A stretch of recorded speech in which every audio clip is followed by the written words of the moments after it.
ఇప్పుడు కేవలం 7,999 up to 10 kgs వరకు బరువు తగ్గి అధిక బరువు నుంచి వచ్చే ప్రధాన సమస్యలను దూరం చేసుకోండి. తెలుగు సినిమా 1000 కోట్లు చూసి చాలా కాలమైంది. ప్రెజెంట్ అందరినీ ఊరిస్తున్న టార్గెట్ ఇది.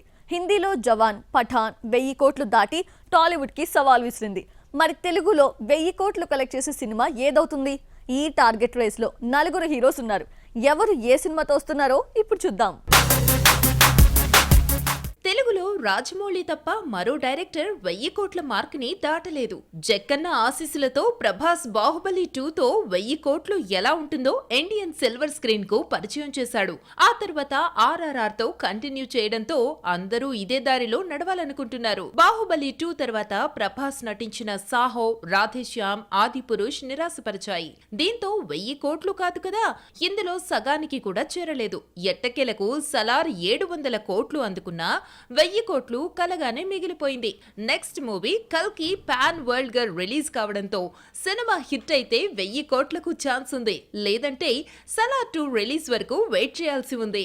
RRR తో రామ్ చరణ్, NTR ఒకేసారి 1000 కోట్లు దాటినా జక్కన్న లేకుండా ముందుకొచ్చి అదృష్టాన్ని పరీక్షించుకుంటున్నారు. ఈ 1000 కోట్ల టార్గెట్ కోసం దేవర హిందీ వెర్షన్ ను క్రేజీ ప్రొడ్యూసర్స్ కరణ్ జోహార్, అనిల్ తండాని చేతుల మీదుగా రిలీజ్ చేయిస్తున్నారు. RRR తర్వాత రామ్ చరణ్ గేమ్ చేంజర్ తో ముందుకొస్తున్నాడు. ఇంకా రిలీజ్ డేట్ అనౌన్స్ చేసుకొని గేమ్ చేంజర్ పాన్ ఇండియాగా విడుదలవుతోంది. దర్శకుడు శంకర్ కావడంతో తమిళంలో మంచి ఓపెనింగ్స్ రావడానికి అవకాశం ఉంది. మరి 1000 కోట్ల ద్రాక్ష అందుకుంటుందో లేదో చూడాలి. 1000 కోట్ల రేస్ లో ఉన్న మరో హీరో అల్లు అర్జున్ పుష్ప 2 పై ఆశలు పెట్టుకున్నాడు.